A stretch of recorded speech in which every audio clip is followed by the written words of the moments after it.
Presença. Oferecimento Áureo. Mais que sonhar, realizar. E Vista Azul Hotel. A Europa pertinho de você.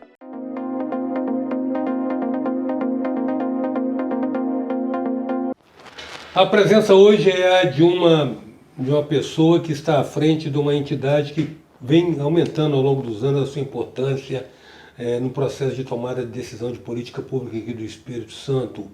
Desde algumas décadas, um nicho do pensamento, da inteligência, do planejamento capixaba, que é o Instituto João de Santos Neves. Nós vamos conversar com o diretor-presidente do Instituto João de Santos Neves, é o doutor em geografia Pablo Lira. Pablo, a gente tributa de fato um reconhecimento ao fato de que o Instituto sempre foi, desde os anos 70, quando ele foi criado, a gente circunstancialmente acompanhou, né? Um reduto da tecnocracia nossa, um nicho, um nicho da inteligência na formulação dos planos governamentais. Houve uma fase de recesso, mas depois ele retomou e com certo vigor, já há uns 15 ou 20 anos. E vocês agora retomaram também esse trabalho, abrindo mais um leque de atividades de vocês, né? Vocês não estão trabalhando apenas com as métricas da nossa economia. O que mais vocês estão fazendo, Pablo? Sim, além dessa perspectiva, Eustáquio, da economia, né, que o Instituto é o órgão responsável pelo cálculo oficial do PIB do Estado do Espírito Santo, integrando uma rede de pesquisa nacional do IBGE das contas regionais. Então a gente monitora também os indicadores de mercado de trabalho, que inclusive o Espírito Santo vem apresentando crescimento acima da média nacional na geração de riqueza, né, o produto interno bruto, geração de emprego também, saldo positivo aqui no estado, de 2020 a 2021, um saldo que supera 116 mil novos postos de trabalho, com aumento de renda. Então vários indicadores econômicos. A gente sabe, né, da economia do Espírito Santo que é diferenciada comparado com outros estados, uma economia equilibrada. Desde 2012 o Espírito Santo registra um equilíbrio das contas públicas, a nota A na Secretaria do Tesouro Nacional.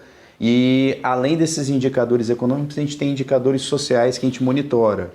Indicadores de segurança pública, indicadores sobre a questão da pobreza, extrema pobreza, que são grandes desafios do nosso país. Mas, além disso, o Instituto Jones vem aí desenvolvendo estudos com redes de pesquisa nacional e internacional. Integramos o Observatório das Metrópoles, que é uma rede de pesquisa internacional que analisa esse fenômeno da urbanização em escala planetária. Só para a gente ter uma ideia, em 1900 a gente tinha 13% da população residindo em cidades. Em 2000, entre 2000 e 2010, mais de 50% da população mundial passou a residir em cidades. E existem estimativas da Organização das Nações Unidas que até 2050 a gente vai ter mais de 70% da população mundial residindo em ambientes urbanos. E só para a gente ter uma ideia do contexto do Espírito Santo e do Brasil, hoje mais de 85% da população do estado reside em cidades. Quase 50% da população do estado está aqui na região metropolitana da Grande Vitória. Então o Instituto integra essa rede de pesquisa dos estudos metropolitanos, do Observatório das Metrópoles, justamente para encontrar indicadores, dados, conhecimento, produzir conhecimento para subsidiar a elaboração de políticas públicas para melhorar a qualidade de vida nesses espaços onde a população vem se concentrando aí nessas últimas décadas. Legal, a gente tem de uma certa maneira, a gente tem essa percepção de quanto que o Instituto ampliou, né, o seu escopo de atividades. Agora, eu quero me deter no aspecto que você mencionou aí, da participação dele na pesquisa de pobreza. Pobreza e pobreza absoluta, né? São indicadores diferenciados, né? Sim. Vocês dispõem desses dados de um estudo mais recente. Sim, né? O Instituto Jones aí fez um estudo em caráter de inovação. A gente já tem uma pesquisa lá no Instituto sobre a linha da pobreza e extrema pobreza, vem monitorando essa série histórica. E agora, nesse mês de maio, com os dados do IBGE e da PNAD, nós utilizamos os critérios atualizados do Banco Mundial, que estabelece pobreza, a linha de pobreza, R$ 665 mensais per capita, e a taxa da extrema pobreza, R$ 208 mensais per capita. Com base nesses critérios atualizados, nós fizemos a atualização do cálculo da pobreza e extrema pobreza, Eustáquio, nos estados brasileiros. E isso daí está sendo utilizado como referência para subsidiar políticas públicas, ações no campo da assistência social, transferência condicionada de renda para os estados brasileiros, né? E também a especificidade aqui do estado do Espírito Santo. Nós temos dados do composto populacional capixaba, que, por exemplo, está abaixo da linha da pobreza e do que está na linha de pobreza? Sim, nós temos essas informações, os dados de 2022, o estado do Espírito Santo, comparando 2021 com 2022, aqui no estado, a gente conseguiu retirar da linha da pobreza mais de 325 mil pessoas. E conseguimos retirar mais de 128 mil pessoas da linha da extrema pobreza aqui no estado do Espírito Santo por conta das políticas públicas integradas que a gente tem aqui de assistência social com o governo federal, o governo do estado e essas ações da rede de assistência social. Foi um resultado muito importante que coloca o estado do Espírito Santo com a 9ª menor taxa de pobreza e a 9ª menor taxa de extrema pobreza entre os estados brasileiros. E mais um indicador, né, que destaca o estado do Espírito Santo como um estado diferenciado no Brasil. A gente vem defendendo a tese de que hoje, se a gente olhasse para 20 anos atrás, o estado do Espírito Santo era o patinho feio da federação, né? Uhum. Hoje, 2023, nesses últimos anos, o Espírito Santo alcançou um status de ser considerado um estado luz no Brasil, tanto em políticas públicas no campo econômico, como políticas públicas no campo social, desenvolvimento aí de ações integradas também, né, para desenvolver o estado do Espírito Santo. Qual a população, qual o percentual da população que hoje a gente situa nesses 4 milhões de habitantes do Espírito Santo que estão na linha da pobreza e os que estão na linha de pobreza absoluta? Com essa evolução, essa atualização que houve, do ano passado, do ano retrasado para o ano passado. No ano de 2022, a gente estava aí próximo de 26% da população do estado na taxa da pobreza e a média nacional estava em 33%. E a taxa da extrema pobreza, a gente chegou a uma taxa de 4% aproximadamente aqui no estado, enquanto a média nacional estava em 9%. Então demonstra que o estado do Espírito Santo configura entre os estados com a menor taxa de pobreza e a menor taxa de extrema pobreza. Um outro indicador também relevante nesse sentido é o indicador do nível de segurança alimentar. Tem uma rede nacional de estudos sobre segurança alimentar, a rede Pensan, é uma rede de pesquisa nacional, que identificou que em 2022 o estado do Espírito Santo foi o estado com o melhor nível de segurança alimentar. Foi a menor taxa, né, de insegurança moderada e grave entre os estados. Então a gente tem, vamos lá, nós temos hoje, em termos de pobreza, 26,3. Uhum. E extrema pobreza, 4,1. 4,1%. No universo de 4 milhões de pessoas, então você tem 400 mil, 40 mil, 160 mil pessoas em extrema pobreza. Isso aí. E 26,1 você tem aí 1.050 pessoas. 1 milhão, 1 milhão, isso aí. Pessoas vivendo nessa faixa de até 600. Isso aí. Lembrando que... Você acha que isso foi mitigado por ações, nesse caso, políticas econômicas que foram implementadas no período, né? Sim, são os fatores que explicam essa redução da pobreza, né? Entendi. Aqui no estado, a gente tem desde as políticas em nível federal, articuladas aqui no estado, a gente tem aqui o Bolsa Capixaba, o Cartão ES Solidário nesses últimos anos, as políticas de assistência social, mas não somente isso, que a gente sabe que a gente não combate a pobreza somente com política de transferência de renda. A gente tem as ações importantes no campo do trabalho, geração de oportunidades de emprego, formação profissional. Aqui no estado a gente tem uma política como política pública, né? Como Qualificar ES. E aí, se a gente olhar de 2019 para 2022, foram mais de 500 mil pessoas formadas em curso de qualificação profissional. É aquela pessoa, Eustáquio, que perdeu um emprego e não consegue uma oportunidade no mercado de trabalho. Um curso de formação profissional pode contribuir muito para ela voltar a se inserir no mercado de trabalho. Os dados que a gente tem aqui, Pablo, é admirável que a gente tenha esses dados, né? Porque já permite monitorar. A gente, como se aprende desde sempre, não se gerencia o que não se mede. Isso. Os dados que a gente tem aqui mostram, então, que, arredondando grosseiramente, 26,3 significa de cada 4 capixaba, um está na linha de pobreza. Isso aí. Nós temos estados brasileiros onde esse índice é maior? Sim, infelizmente, né, a gente sabe, né, a geografia da fome, a geografia da pobreza no Brasil, a gente tem vários Brasis. E a gente tem, por exemplo, o estado do Maranhão, que tem a maior taxa de pobreza no Brasil. 58,9% a taxa de pobreza no Maranhão. Ou seja, para cada 10 pessoas no Maranhão, 6 se encontram na linha da pobreza. Além do Maranhão, a gente tem mais 8 estados, totalizando 9 estados, onde mais da metade da população se enquadra e se caracteriza como população pobre. É um grande desafio, Eustáquio, que a gente tem que superar no nosso país. Para o desenvolvimento do nosso país, é esse desafio da pobreza. Infelizmente, nos últimos anos, a gente viu o Brasil voltar para o mapa da fome, o mapa da pobreza, da extrema pobreza. E é importante essa articulação, uma integração na consolidação de políticas públicas de Estado que perpassem governos para tratar esses problemas históricos do nosso país. A presença hoje é a do diretor-presidente do Instituto Jones dos Santos Neves, o geógrafo e mestre e professor e doutor em geografia Pablo Lira. A gente volta já.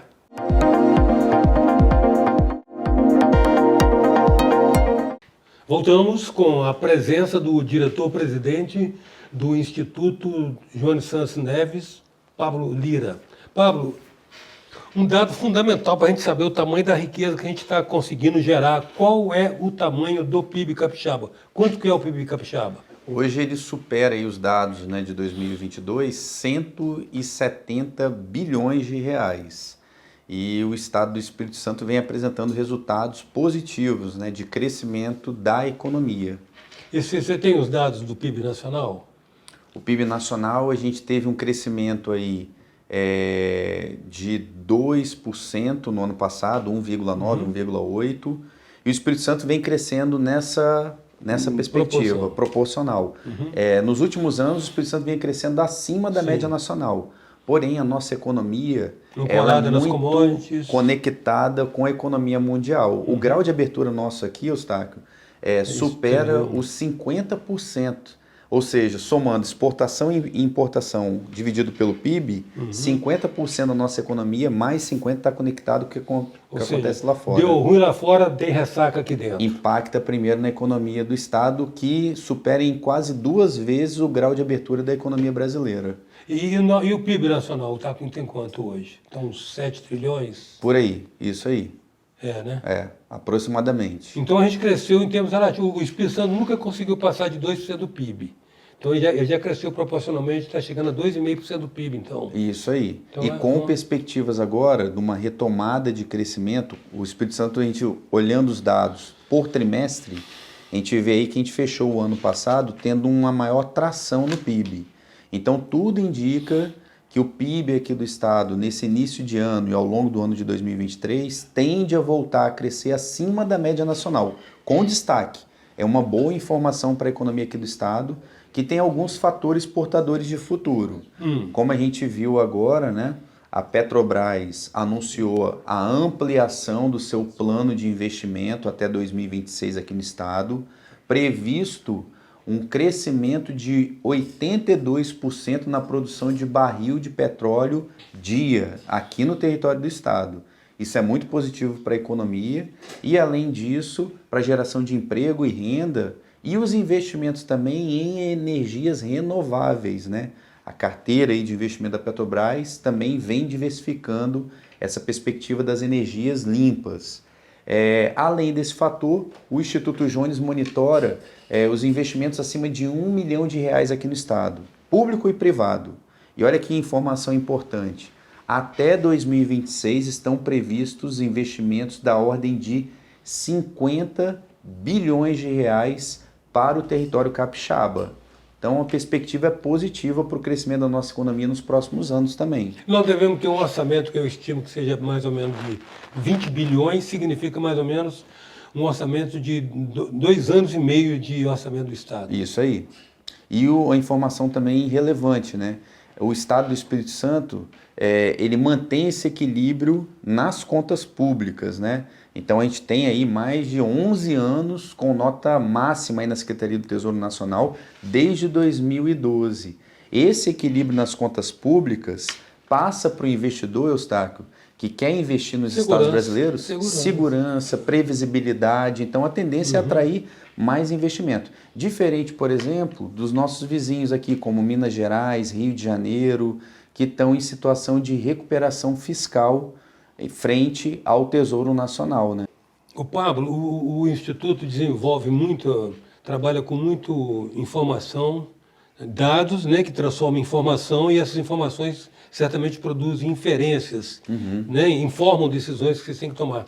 Vocês têm algum tipo de trabalho que identifica vocações regionais, ou um mapeamento do território capixaba que permite identificar qual região é mais propensa ou mais vocacionada para uma determinada atividade? Sim, isso daí está no DNA do Instituto, né? Esses estudos regionais, territoriais. E a partir de 2019, um programa do governo do estado, o Desenvolvimento Regional Sustentável, que é um programa que busca justamente promover o desenvolvimento mais equilibrado das nossas micro-regiões.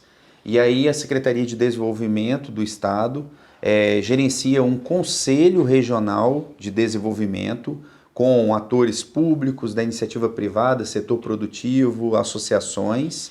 E o Instituto Jones ficou responsável para coordenar o desenvolvimento de um diagnóstico com informações importantes para o desenvolvimento regional das nossas 10 micro-regiões.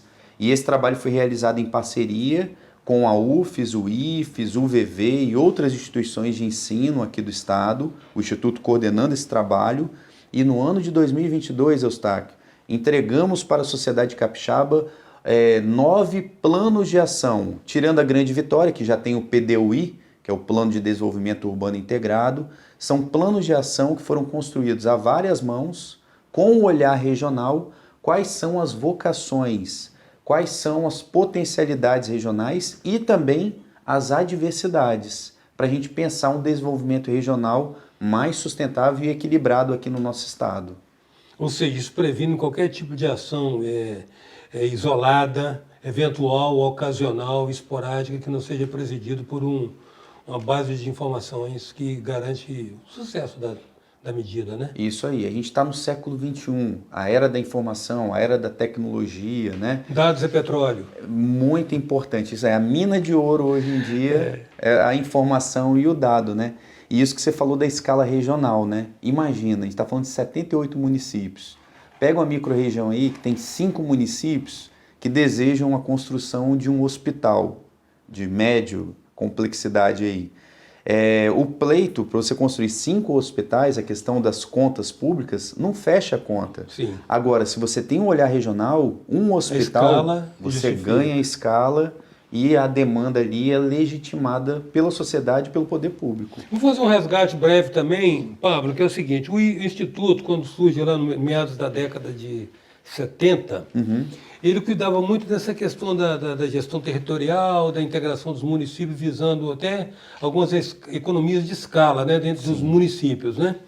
Depois ele começou a cuidar muito da questão da mobilidade urbana, do transporte, né? Como é que vem sendo esses reposicionamentos que o Instituto vem assumindo em função das novas demandas e as demandas de uma dinâmica urbana, da modernidade? Como é que vem sendo isso? Sim, o Instituto Jones ele surge aí, né, em 1975, né, como fundação, e ele tinha esse DNA voltado para os estudos da gestão territorial, planejamento urbano, como você bem falou, na virada ali da década de 80, década de 90, os estudos do transporte urbano, inclusive do Instituto saiu ali o embrião que criou a CETURB e também o projeto Transcol. Que é referenciado até hoje como um belíssimo modelo, né? De integração. De integração, a gente compara com outras regiões metropolitanas, não tem esse nível de integração que a gente tem aqui com o sistema Transcol, por mais que tenha melhorias, né, aprimoramentos para ser feito, mas é um diferencial para a nossa região metropolitana.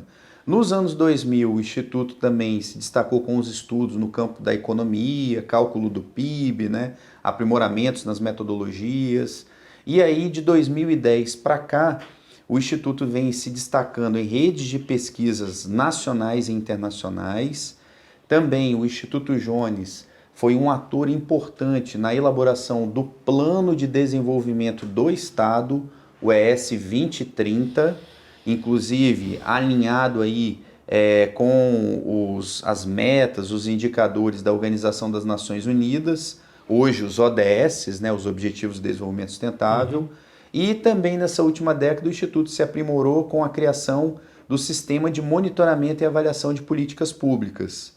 Em 2010, o Instituto começa as primeiras experiências nas pesquisas de monitoramento e avaliação de políticas públicas e na metade da década foi instituído um sistema de monitoramento e avaliação de políticas públicas de maneira pioneira.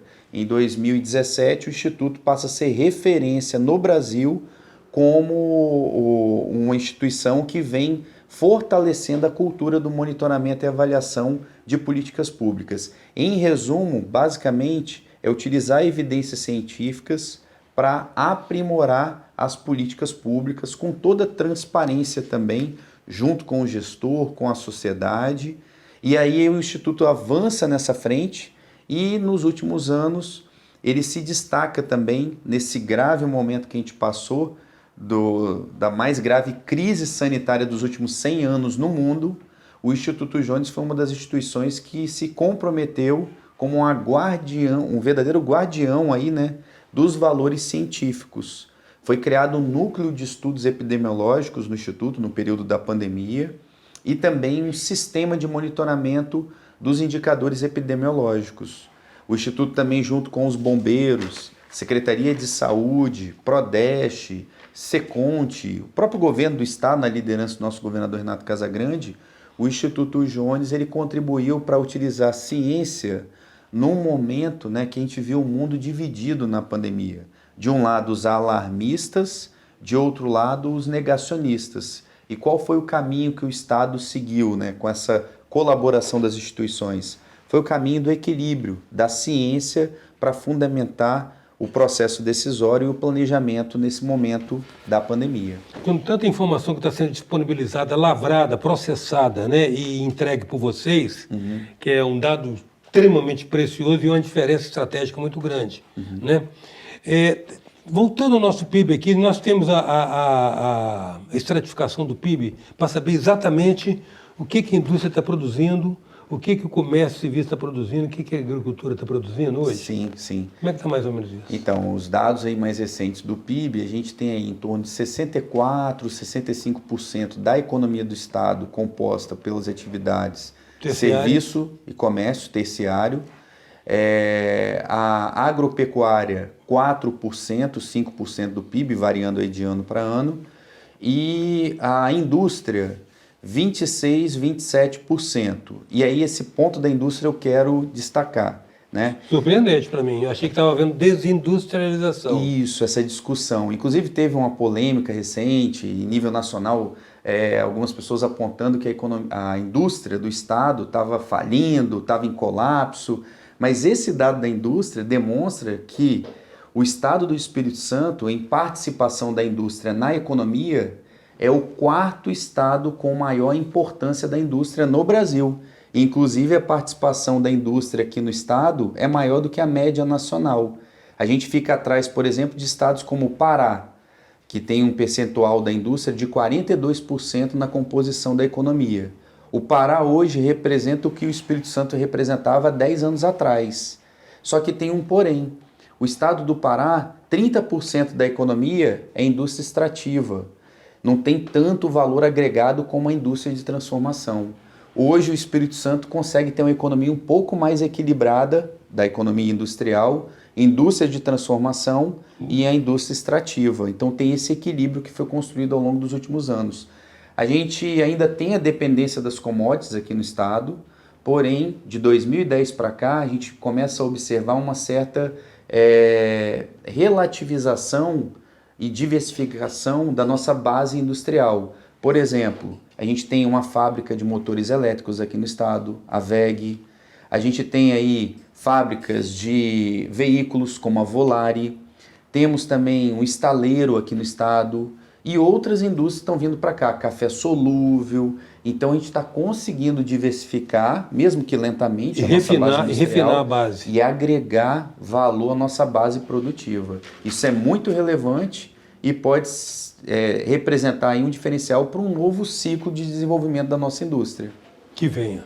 Que venha. Quero te agradecer muito, Pablo, e me congratular com o trabalho que vocês desenvolvem lá no Instituto.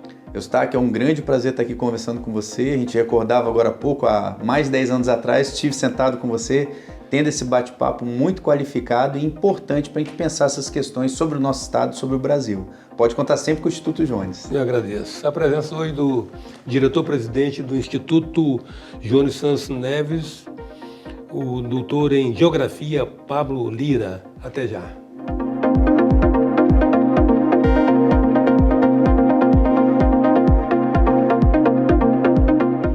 Presença. Oferecimento Áureo.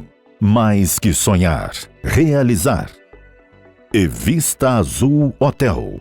A Europa pertinho de você.